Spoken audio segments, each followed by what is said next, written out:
Salve família! Então nessa aula aqui a gente vai falar um pouquinho sobre legislação, tudo que você precisa saber para voar dentro da lei, tá? Esses drones não são brinquedos, gente, tá? Existe uma lei, existem regras, existem normas e exigem, né, certos documentos, certa documentação para que você esteja ali dentro da lei, regulamentado, tá? Então nesse módulo a gente vai aprender um pouquinho sobre isso. Então vem comigo, vamos para a aula.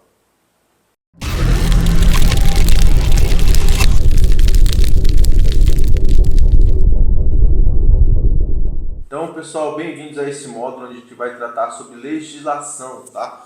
Então, vou falar um pouquinho aqui. O mercado de drones tem crescido muito e está aquecido, tá? E é um mercado gerado a serviços, tá? Falando nisso, drones não são brinquedos, tá? Além de saber operar, é muito importante saber das regras, normas e leis que regem a utilização desses equipamentos. Nosso objetivo aqui, nosso principal objetivo é formar pilotos conscientes. Às vezes a facilidade de alcance a esses equipamentos nos traz a falsa impressão que qualquer um pode comprar um equipamento e sair voando por aí. Mas não é bem assim, tá? Existem regras, existem normas que regem sobre esses equipamentos. Para começar já, eu deixei aqui algumas imagens de impacto para vocês terem uma noção do porquê dessas regras, do porquê dessas normas, tá? Então não é só sobre o prejuízo financeiro, você bater e quebrar o seu equipamento, é a menor dos problemas que você pode ter, tá? A gente tem que ter certos cuidados, não devemos ter cuidados para não invadir a privacidade de ninguém e, acima de tudo, devemos sempre zelar pela segurança, a nossa e a de terceiros. Aqui está uma imagem bem emblemática de um acidente que foi causado por um drone a um cantor, né, famoso, Henrique Iglesias. Aí, ele ficou com a camiseta toda manchada de sangue aí. E um outro incidente que tem acontecido muito, que são com aqueles drones que utilizam em eventos, que no caso machucou a garota, pegou no cabelo dela ali, teve que cortar para tirar o equipamento, tá? Então o nosso objetivo é formar pilotos conscientes, tá? Quando você estiver pilotando é sempre comum, né, parecer um curioso com essas perguntas. Isso é um drone? Chega a quantos quilômetros? Quanto você cobra? É só fazer um videozinho? Quanto custa um desses? E a bateria? Se acabar a bateria ele cai e tal. E é normal, tá? Porém a gente sempre quando estiver voando devemos prestar a máxima atenção no equipamento, em tudo que nós estamos fazendo ali, tá? Então, a princípio, vamos tratar de definições de drones. O que são drones? São veículos não tripulados e remotamente controlados, podendo ser aéreo, terrestre ou aquático. Então, drone é uma definição bem ampla. Ele pode ser um carro, pode ser um barco ou pode ser essas aeronaves, os quadricópteros. Já no caso dessas aeronaves, ela tem algumas siglas específicas, como RPA, que é Aeronave Remotamente Pilotada, VANT, Veículo Aéreo Não Tripulado, UAV, Veículo Aéreo Autônomo, ARP, com Aeronave Remotamente Pilotada, e o AS, Sistema Aéreo Autônomo, tá? Então essas siglas são as siglas relacionadas a esses equipamentos que a gente está vendo aqui, tá bom, gente? Além disso, temos a classificação das aeronaves. Como que essas aeronaves são classificadas? Elas são classificadas de acordo com o peso, tá? Então, na classe 1, nós temos ali as aeronaves acima de 150 kg, que são aquelas aeronaves que são exclusivamente para uso das Forças Armadas, tá? Temos aeronaves classe 2, que são acima de 25 kg e abaixo ou igual a 150, tá? Que aí entra no caso ali os drones agrícolas. E temos a classe 3, que é acima de 250 gramas e abaixo de 25 quilos, que é essas aeronaves que a gente está falando aqui. Lembrando que para cada classificação dessa, a norma muda, a lei muda, tá? Então a gente vai falar aqui da classe 3.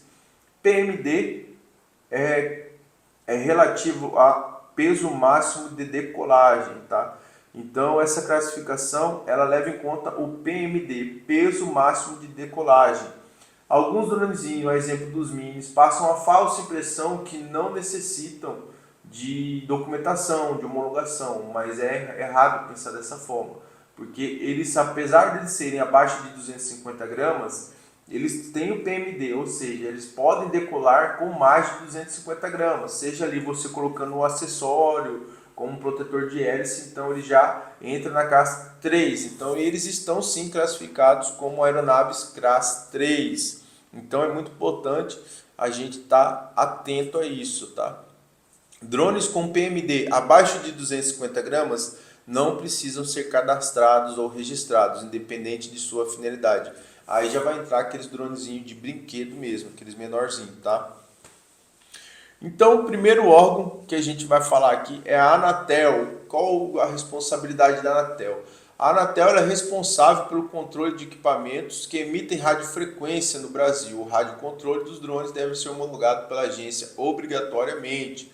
Alguns equipamentos já vêm de fábrica, outros serão necessários fazer homologação, tá? Então é a Anatel que é responsável pela homologação do sistema de transmissão dos drones, tá? Ah, meu drone veio homologado da fábrica. Não, ele pode até ter vindo homologado Anatel de fábrica, mas não é só isso que a gente precisa ter para o drone estar homologado.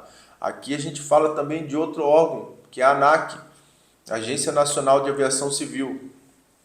Esse é o órgão civil, ele regulamenta a categoria dos drones, controla o cadastro e credencia os pilotos, responsável por definir as regras de utilização, normas e padrões, tá? Então é a ANAC que faz a principal regulamentação e a classificação dessas aeronaves. É na ANAC onde a gente vai fazer no cadastro dos drones e do piloto, tá? DCEA é o órgão militar aeronáutico que controla o espaço aéreo. É responsável por analisar as solicitações de voo e utilização do espaço aéreo, liberá-las e informar sobre eventos aéreos. Então, o DCEA é o órgão responsável, onde a gente vai estar entrando ali para ter acesso ao sistema para fazer nossas solicitações de voo, tá, gente? E o Ministério da Defesa, que é o MD, que é o órgão incumbido por exercer a direção superior das Forças Armadas, é responsável pela autorização de voos para o levantamento, conforme a portaria normativa.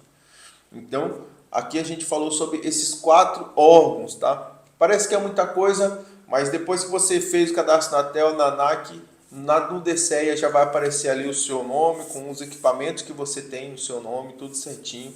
E aqui eu vou deixar um vídeo para vocês também de como fazer a solicitação de voo. Vocês vão ver que é bem simples, é bem tranquilo, tá? Não tem segredo. Ah, tendo esses 4 documentos, minha aeronave já estou dentro da lei, né? Homologada ela já está, sim. Mas esses são só o primeiro passo, ainda tem mais, tá, gente? Então, além da gente ter esses 4 cadastros, a gente ainda necessita de um seguro. E como que é esse seguro? É o seguro reta, tá? Então, as aeronaves abaixo de 250 gramas, como no caso dos minis, estão liberadas desse seguro, mas a maioria, as outras, por obrigatório ter o seguro reta. Ah, esse seguro reta quer dizer que quando o meu drone cair, vou ganhar outro drone, vai consertar o meu drone? Não.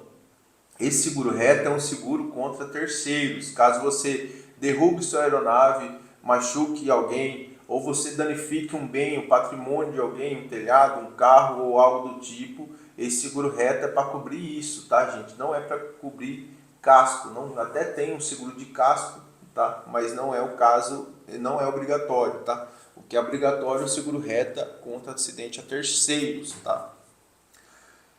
E além disso ainda tem o ARO, que é a avaliação de risco operacional, que é um documento ali onde você vai preencher todos os possíveis riscos que você vai ter na operação de voo, dependendo da região, do local, se é um local onde tem, por exemplo, linhas de alta tensão ou algo do tipo. É muito importante a gente estar com essa documentação em mãos também, tá? Então, o que eu preciso, que documentos preciso ter? Homologação da Anatel, documento de cadastro da ANAC, documento de liberação de voo ou a solicitação de voo, o ARO, que é o documento de risco operacional, a pólice de seguro reta e ainda o manual do equipamento. Então, você tem que andar ali com o manual do equipamento. Essa legislação ela teve uma alteração no ano de 2023, porém ela ainda está suscetível, né, a novas alterações. Por quê? Para que eu carregar o manual? Porquê da obrigatoriedade de carregar o manual? Basicamente seria ali, se você tivesse um mal súbito ou algo do tipo, alguém que chegaria ali, leria o manual e pousaria o drone. Mas a gente sabe que não é bem assim que acontece, né? Porque esse manual ele não tem nada a ver com parte de pilotagem, ele é um manual bem mais voltado, né, para a especificação da aeronave. Então não tem nada a ver ali, tá? Então, mas o que eu preciso, que documentos você precisa ter são esses 6 documentos: homologação da Anatel, cadastro da ANAC, documento de solicitação de voo, o ARO, que é o documento de risco operacional, a pólice seguro reto e o manual do equipamento. 6 documentos. Ah, meu drone é um mini. Homologação da Anatel, cadastro da ANAC, você está liberado de fazer solicitação de voo e o risco operacional, né, também não é. Mas se você tiver com a sua aeronave já homologada, já é um meio caminho andado, tá, gente? Então essa aqui foi nossa aula sobre regulamentação, o que você precisa ter para estar regulamentado, tá? Na nossa próxima aula eu vou falar um pouquinho sobre a legislação, quais são as regras, quais tipos de voo, tá? E é isso. Vamos em frente. Vamos para a aula.